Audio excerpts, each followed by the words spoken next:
The broadcast is now starting. All attendees are in listen-only mode. Welcome to Coleman Report Live. I'm Bob Coleman. We're talking Main Street and the small business lenders who help it grow. Lance, back from Indianapolis. Did you sleep at all last night, Lance? Bob, all I can say is woo pig suey. And no, Bob, I rolled in about our show. I don't know what that meant, but I rolled in about 5:30 this morning after two exciting Arkansas Razorback wins. Oh, very good. You going to go back this weekend? Gonna try. Indianapolis. Katie, you have any dog in the hunt? I don't. Yeah, no, I haven't really been following. Sorry. Yeah, I know. I don't. Hey, ton of news. Thank you all for joining us. We respect your time. So let's get to it. Number one, has your credit policy changed towards startups during the pandemic? Bob, I'm going to be surprised if they don't say more restrictive. Yeah. Wow. That surprises me. What do you think, Lance?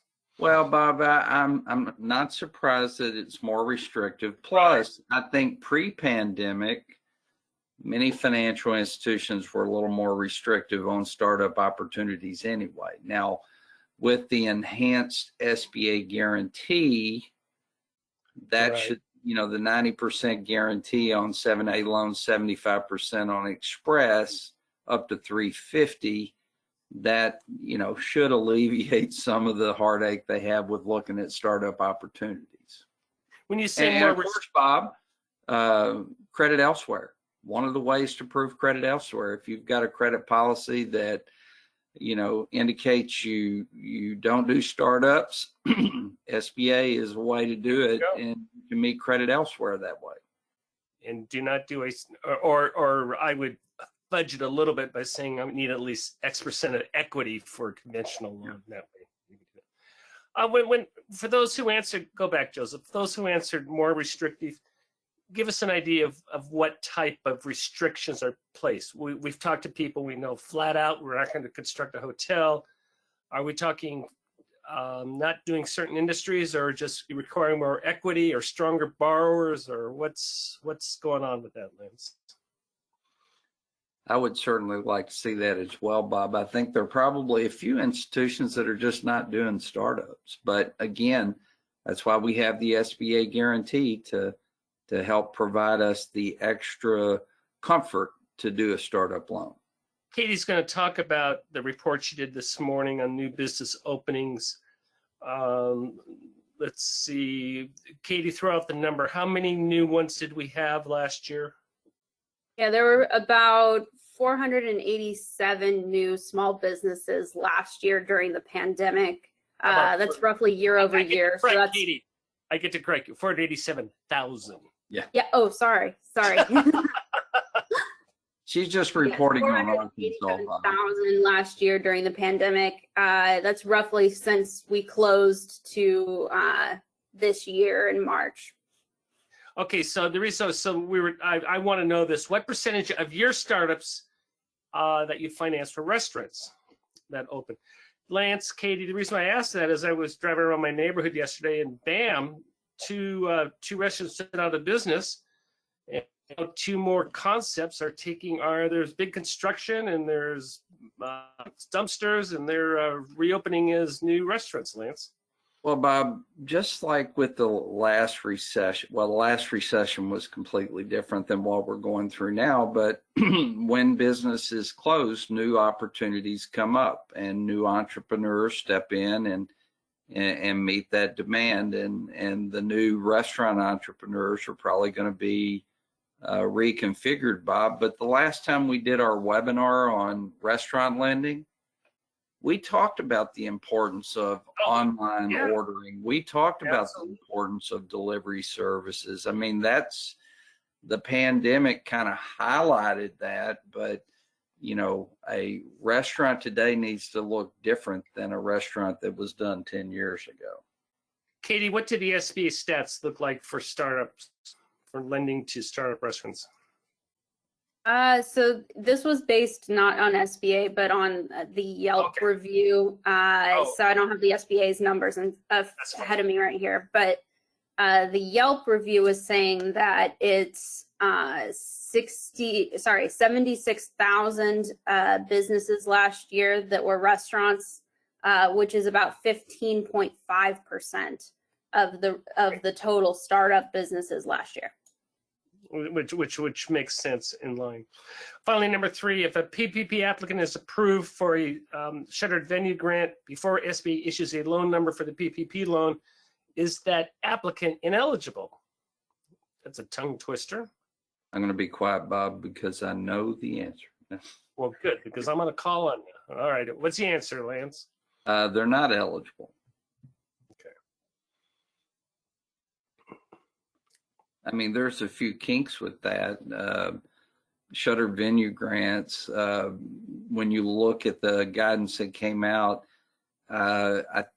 I'm pretty sure, and Katie, please correct me if I'm wrong, but if they got a shuttered venue grant and they have a PPP application going without a loan number, they will not be eligible for the PPP loan.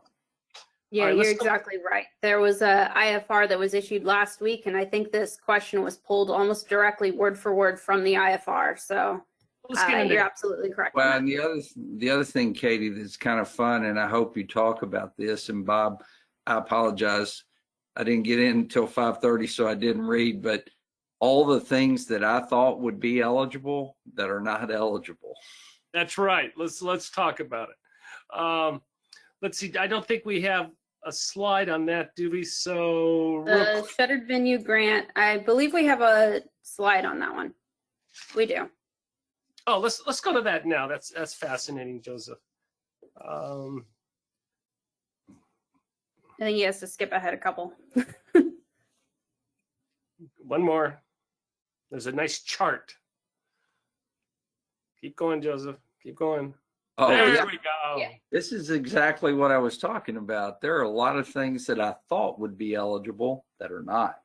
Well, I went on record saying wedding venues are eligible. What's the story on those, Katie? Since you're it's near dear to your heart. It's looking like they're not. What the SBA is saying is not likely, and the reason for that is the rules are stating that they have to have permanent seating to count as one of these shuttered venues. In which case, you might have some wedding and event venues that have that, but a lot of them have those pop-up seats or something they throw in when it's needed, in which case they're not eligible. So it's looking like that's probably not the case, but there might be a few that will be eligible based on that seating situation if they have permanent seating.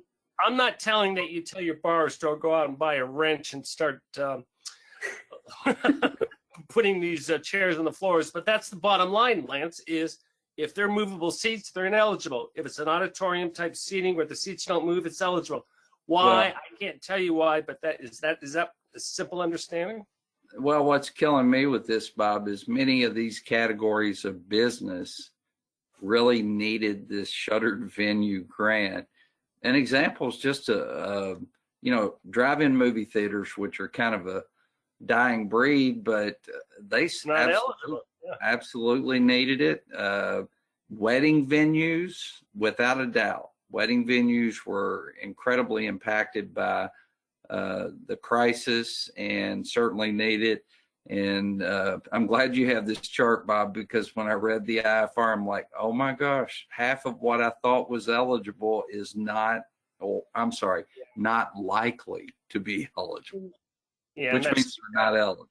Yeah, and it's so the secret is movable seats. So bolt down those. No, you didn't. Well, that used to be the way a 504 loan was in the old days, Bob. If you wanted to get equipment included on a 504 loan, the difference between equipment that could be included and equipment that could not be included are things that were permanently attached to the structure.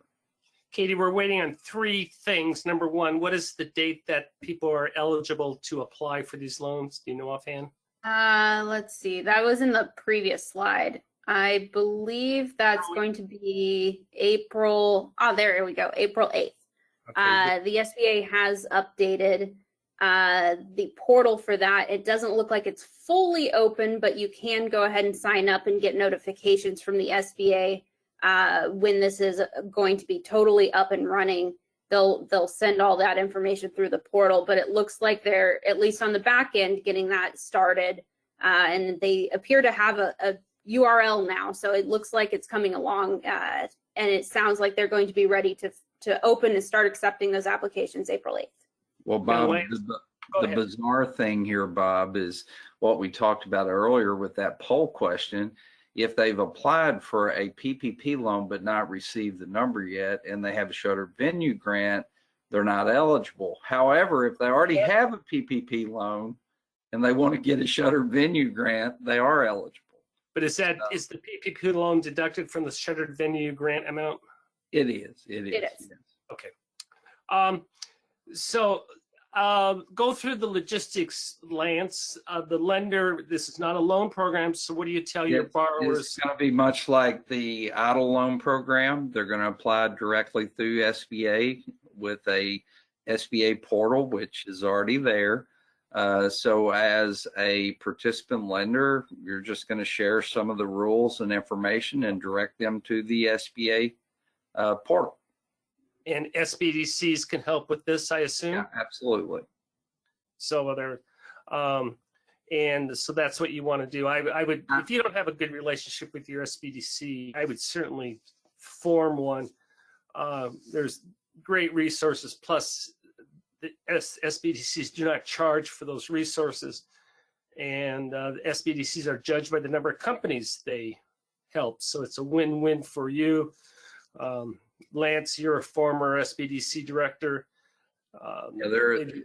Small Business Development Center programs are an excellent way to help your customers. Yeah. And as a participant lender, you need to get to know your local Small Business Development Center. One thing about the Shutter Grant or Venue Grant program, Bob, that I look forward to is I bet we see additional guidance on this as it opens up. Because, you know, if you looked at the chart Katie provided, which was excellent, more things are not eligible than are eligible. Yeah. And it's going to go fast. John Winnick was on Friday. He said 6 days. Do you agree with that? It's going to run out of money in 6 days? Now that I see that list, Bob, I question. Yeah. When I thought wedding venues, movie theaters, concert, I mean, you know, a concert, some concert halls can get it, but some cannot. But when I thought I understood what was going to be eligible, I thought it'd go in a week. Now I begin to question that because many of the things that I thought would take a lot of this money are not, it doesn't appear to be eligible.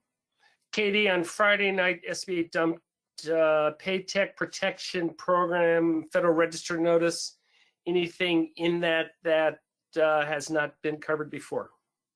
I think we've covered at least the first 2 points on here already today. In fact, the other things we've already discussed on the show, but probably not too in depth. They did expand some of the eligibility in PPP for NAICS code 72, which is the accommodation and food services. They're also changing some of the per physical location rules and things like that, clarifying rules. It was things we were already aware that were going to be added due to the American Rescue Plan. So it's nothing is a big surprise here. Mostly opening up the program to more people, really, which is nice. But because of that, there are a lot of the application forms that did not reflect this. So they have also issued new application forms to address those changes in eligibility. And I have no idea. I think I know what an electric cooperative is. Telephone cooperatives, Lance? Something tells me this is a very single issue guidance. Yeah, I don't think there are that many telephone cooperatives out there. There are quite a number of electric cooperatives. Yeah. You know, one of the things, Bob, is every time they revise the form, lenders who use a portal have to revise the portal. So it's every time something is revised, there are tweaks that have to be made with most participant lenders. So it's going to be nice when they slow down on the changes. Katie, go to the last bullet point, additional detail on the types of payroll costs that are not eligible. Anything in there that we haven't covered? So I read through it. There is a whole section on loan forgiveness. Nothing really new though. I think it's mostly just clarifications at this point. It's things we've already known, so I think it's all just clarification. PPP answer. Yeah, go ahead. I hate to interrupt, but you know what they need to do? And we talked about this forever. They need to just step up and do blanket forgiveness on certain size PPP loans. Not a form, just do it. Just get it over with, because they're attempting to avoid fraud. And as we've reported over and over again, even though it's been something that's been read about a lot, it was a minute portion As of a the percentage. PPP loan. Yeah. No, well, you're preaching to the choir. Katie, let's see. I said there were 3 days we were waiting on shuttered venue, April 8th. PPP extension, where are we in Congress on that? Any movement, anything happening I on don't that? believe they've moved forward yet with extending it. However, it does look like that's going to happen, and I don't really expect it not to happen at this point. Both the Senate and the House have versions of the same bill, so it's really likely that that's going to be extended through May. And then any applications that are still waiting due to like hold codes and things like that, those will have an extra month for the SBA to finish processing that. And what additional guidance are we waiting for from SBA? Are we caught up? Or are we still waiting for additional stuff? Oh, we're always waiting on additional stuff. What about the restaurant grant program? Yeah, that's my top concern right now, is I don't think we have an exact date yet. I know we're talking now weeks instead of months as far as Right. what we've been told by representatives, but we don't really know what that means. If that means 2 weeks from now, or if that means sooner or later, we don't really know. And there's a lot of details about that restaurant program that are still not out yet. I think we're going to receive a more comprehensive FAQ sheet and things like that as well later on. Katie, do we know how, have you read anything, how extensive the funding is? Is there a risk of this being depleted quickly, or are we okay to meet the majority of the needs of the borrowers who need this type of grant? So for PPP, obviously they keep upping it, and I think PPP is going to probably be fine for a little while. The grants, it's not a lot of people are addressing it, but there is a concern of, especially that restaurant grant running out pretty quickly. This shuttered venue grant, I haven't heard as much talk about it running out as quickly, but there is, of course, the potential of that happening as well. There's just not a lot of talk about it yet. Yeah. Did I misspeak, by the way? I said, John Winning said 6 days on shuttered venue. He was referring to restaurants, wasn't he? Or I think he was referring to restaurants, yeah. Yeah, I think you're right on that. Yeah, so restaurants we are concerned about. So if you have a bar in the restaurant business, get them in the queue quickly. Well, especially the way it's structured, Bob. It's you're supposed, and of course, no guidelines are out now, but they talk about you take your 2020 sales compared to 2019, and basically the grant's supposed to make 2020 equal to 2019, whatever the difference was. So I have no idea. Big numbers. Lance and I don't criticize the agency. We understand they're trying to do a good job, but come on, guys. A PDF that's not fillable. I know how to do it here. If you need some help, give me a call. All right. Anything special on this, Katie? No, this is just what we were talking about the application forms being updated to reflect the Economic Aid Act and those new people who are now eligible. Not a lot of changes, but it is reflecting those updates to eligibility. And again, like he was just saying, it's not fillable. So we do expect the fillable version soon, but unfortunately, that's going to be a little annoying for the time being until they get that updated. Yeah, I'm sure they'll figure that out. It's not that difficult. Okay, and good reporting. Yeah, good reporting this number. It's interesting, the Yelp these economic reports, they do a pretty good job in analysis. There's a lot of people, a lot of institutions that come out, but the Yelp one is pretty good because they have the raw data right there. So that's cool. Hey, real quick. They do, and they work specifically with a lot of small businesses that are, you know, they either put their own business on there to be reviewed or other people are reviewing it. You have a lot of data too on what people are, consumers are interested in.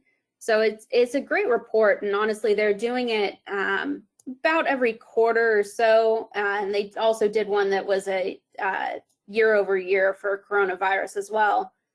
So they're great reports to look at, and they definitely show trends in the industry, and especially with small businesses. Well, I know we're running out of time, but what I like about it also, they're talking a little bit different twist than talking to the small business owners saying, hey, Lance, how optimistic are you about 2022? Yeah. And Lance doesn't know, but he's going to say, yeah, no, who knows? Oh, so feel big, yeah. Real quick, I want to talk about what we did on the NAICS. Joseph, bring up the child care day centers. Okay, this is what we did on this. Just, you know, we took the top 20. First of all, we had the summer report as we always did, Lance, but I was concerned because if you look at 2020, 2019, if you look at those charts, delinquencies went zip. So we're trying to get an accurate account of what were delinquencies, charge-offs, and if you put in your credit reports, well, there were charge-offs in 2019 and 2020, well, we know why.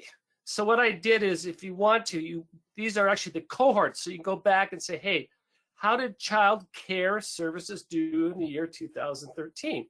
And there it is.